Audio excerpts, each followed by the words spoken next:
Hello coders, welcome to our channel, and today we'll see class and objects in Python. So we'll just start after this.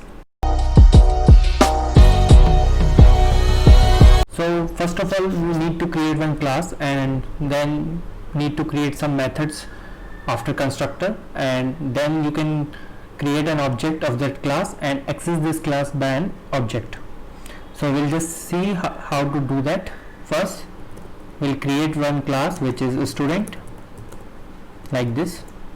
Now once the class is created, you need to create one constructor which is a non-parameterized constructor from def init is the keyword, followed by a self name of the student and age. Now these are the variables which you want to access from your class, so we'll simply write self.name is equal to name and self.age is equal to age. Now we'll create one method which will display these variables. So we'll define display and pass a variable to self, and then we can print the value which has been passed in our class.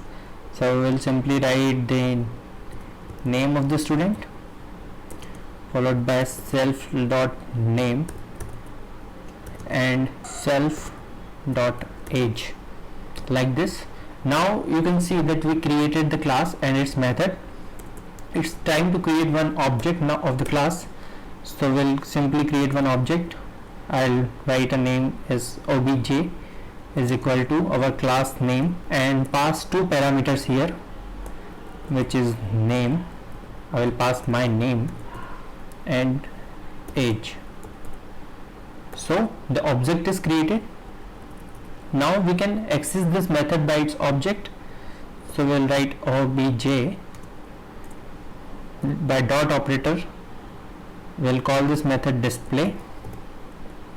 So this will print our value which will pass like in this class here, and after that we will write class object called successfully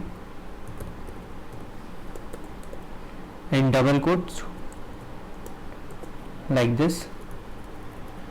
So what this will do, this will print this value, the name and the age. So I will just break out this code for you. So this is our class which we will create. So this is part of basically an OOPS, which is basically known as object oriented programming structure. So, and as you all know that object oriented programming structure is basically consists of all the class and the objects. So everything is a class and objects. So this is our constructor here, and this is our method, and this is our object which will create of a class to access this method, like this. So if we'll run that code, we'll get the name and the age. So this is how we'll create a class and objects in Python. So later on in the series we'll understand parameterized and non-parameterized constructors. So this is the example of non-parameterized constructor, and then we'll see the example of parameterized constructor as well. And the other thing is we'll cover each topic by a particular example, which is known as like we'll cover all the topics. So inheritance, polymorphism, data abstraction, encapsulation, everything we will cover in this section. And make sure you hit the subscribe button and click the bell icon so you'll never miss any future video. And if you like this video, please comment down below that either you are writing an object oriented programming code or you are writing a scripting code in Python. Let me know in the comment section, and we'll see you guys in the next video. Thank you.